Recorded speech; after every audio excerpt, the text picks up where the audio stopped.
Sejahtera.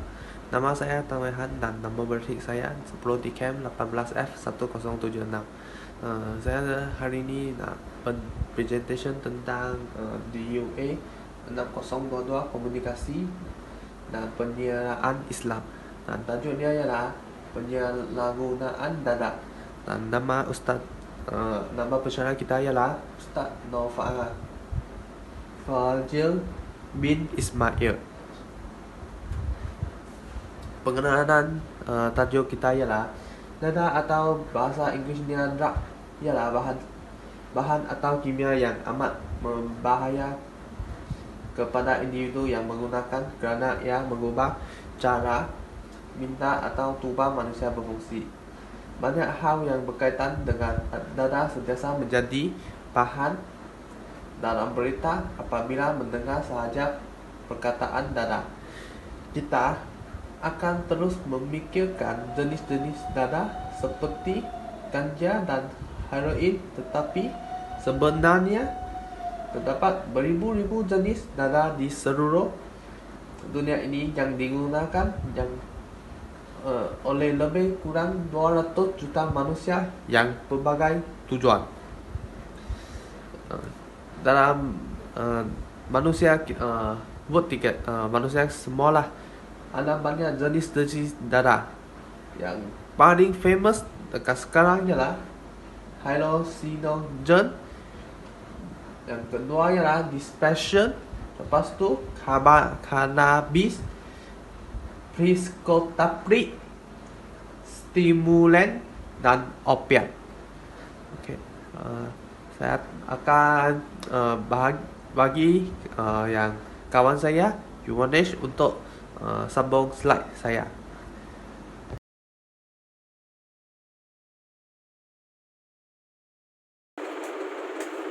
Seterusnya saya akan sambung pembentangan kami dari objektif. Antara objektif pembentangan kami ialah untuk mencegah penagihan dada semula. Objektif kedua ialah memperoleh informasi mengenai salah gunaan dada dan juga kesan buruknya. Objektif ketiga ialah menilai kebahayaan dada dalam hidup seseorang. Objektif keempat ialah mencegah penglibatan seseorang dalam penagihan dada. Seterusnya saya akan sambung mengenai faktor-faktor seorang menjadi penagih dada. Antara faktor utama seorang menjadi penagih dada ialah kekurangan kasih sayang. Kekurangan kasih sayang dan perhatian daripada ibu bapa juga akan menyebabkan remaja terjebak dengan aktiviti negatif kerana tingkah laku anak-anak tidak diperhatikan dan mereka akan lebih mempercayai individu lain yang sentiasa bersama mereka daripada ibu bapanya, walaupun individu tersebut mempunyai niat yang tidak baik terhadap mereka. Faktor kedua ialah pengaruh rakan sebaya. Rakan sebaya merupakan seorang yang sangat erat dengan kita. Jadi apabila kita tidak pandai memilih rakan-rakan sebaya atau rakan-rakan kita, kemungkinan besar kita juga akan terjebak dengan pelbagai aktiviti negatif. Antaranya dan utama ialah penagihan dada.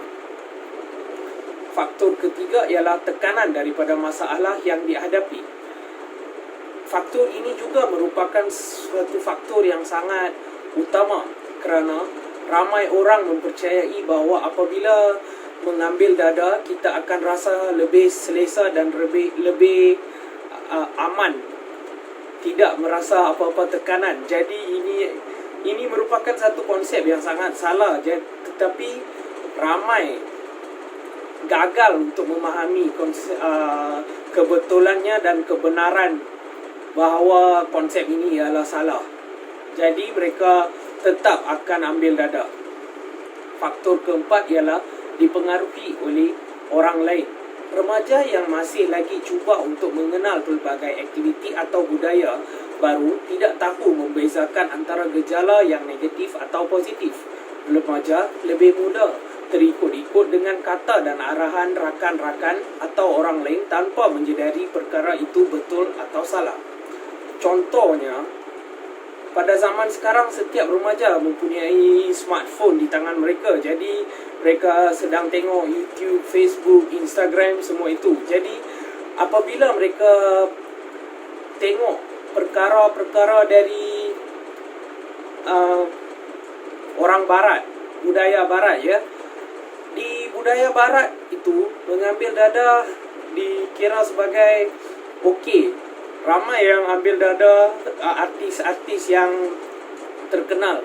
Jadi apabila remaja di negara kita juga tengok perkara-perkara tersebut, remaja di negara kita tidak faham bahawa itu merupakan suatu yang tidak dibenarkan dalam Malaysia dan dalam culture kita. Jadi mereka akan terikut-ikut. Itu saja daripada saya. Saya Syahrin Raj lagi menjelakan untuk kad metrik 10 DKM 18F 1080. Sikap ingin mencuba. Pada zaman sekarang, remaja semakin aktif dan sentiasa mengingin mencuba perkara yang baru. Dan ini merupakan peringkat pertama bagi sesuatu pengetagihan dadah. Dan selain itu, kurang pendidikan agama. Yang ketiga ialah kurang pendidikan dan kurang pengetahuan tentang dadah. Ramai remaja negara masih lagi kurang pengetahuan tentang dadah. Selain itu, ibu bapa juga memainkan peranan yang penting untuk pendidikan agama anak-anak mereka dengan tidak terlibat dalam penyayaan dadah. Selain itu, tidak percayaan rohaniah yang teguh. Bagi remaja yang kurang percayaan rohani, mereka akan mengambil pantang larang hidup dan mencuba untuk menghisap dadah. Kesan-kesan pengelaran dadah. Yang pertama ialah menyebabkan pelbagai penyakit. Yang kedua ialah merosakkan fikiran ataupun menjadi tidak suyam dan garang dan agresif. Selain itu, seseorang yang mempunyai ketagihan dadah, dia akan menghilangkan tenang dan menjadi banyak masalah seperti menjadi malas. Selain itu, maruah dan nama baik keluarga juga terjejas.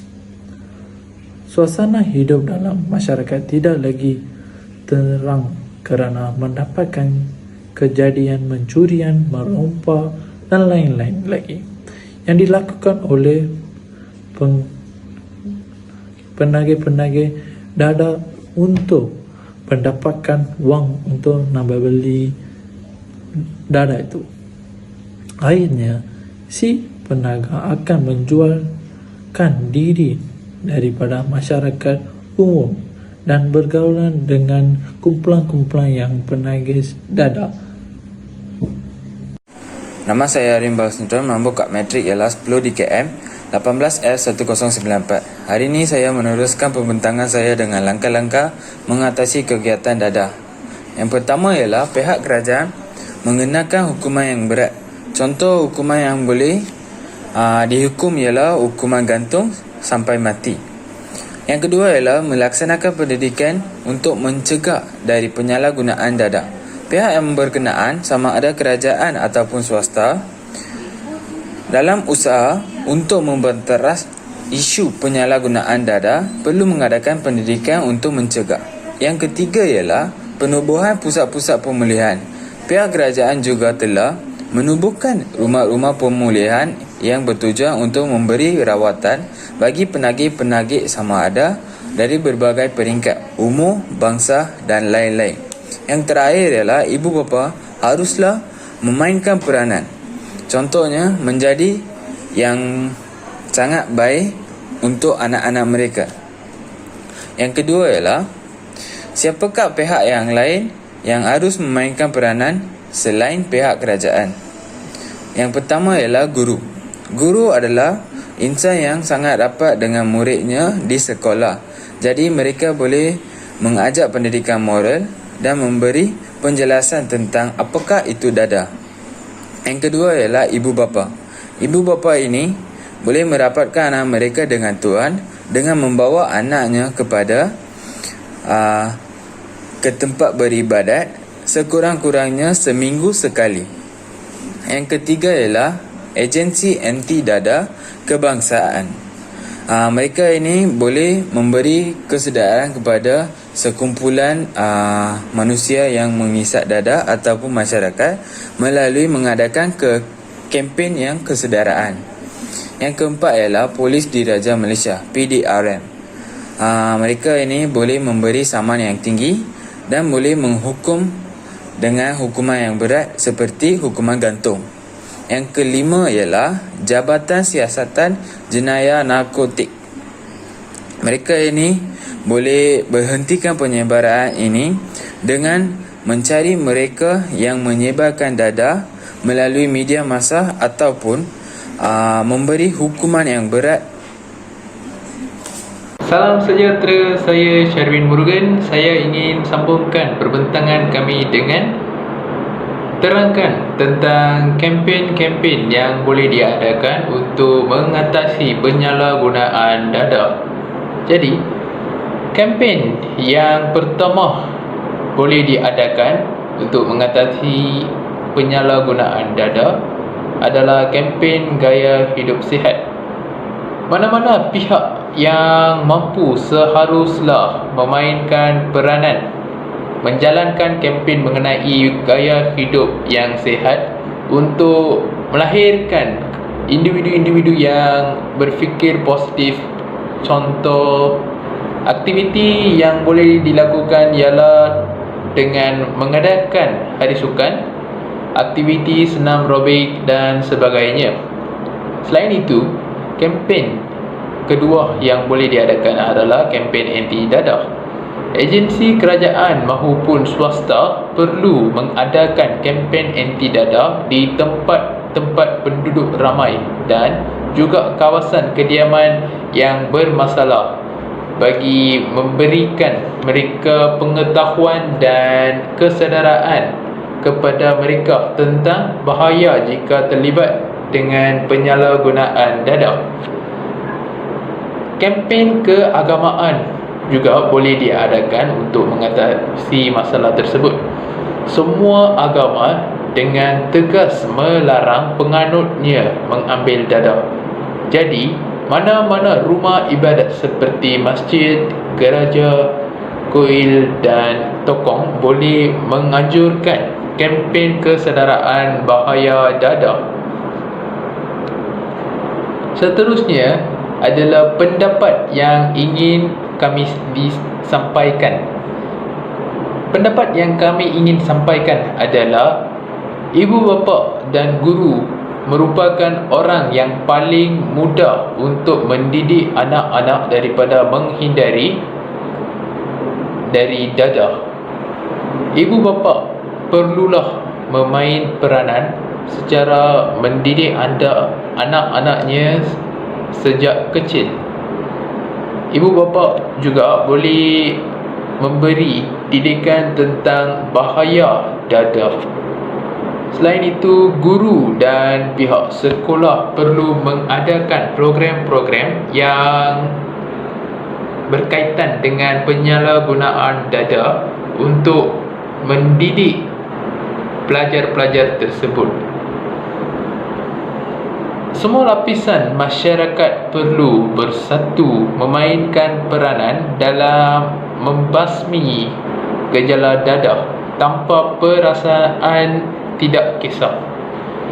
Masyarakat pada era berglobalisasi ini, masyarakat ada perasaan tidak kisah sampainya sendiri terlibat dalam masalah tersebut. Jadi masyarakat perlulah tidak berada perasaan tidak kisah dalam masalah ini dan juga perlulah memainkan peranan yang penting untuk mengatasi penyalahgunaan dadah. Penyalahgunaan dadah mungkin bermula sebagai takpiat yang tidak baik, tetapi Bila ada, jika ketagihan, ia akan membunuh. Jadi sampai sinilah perbincangan kami. Kami percaya kami dapat sampaikan informasi yang manfaat kepada anda. Sekian, terima kasih.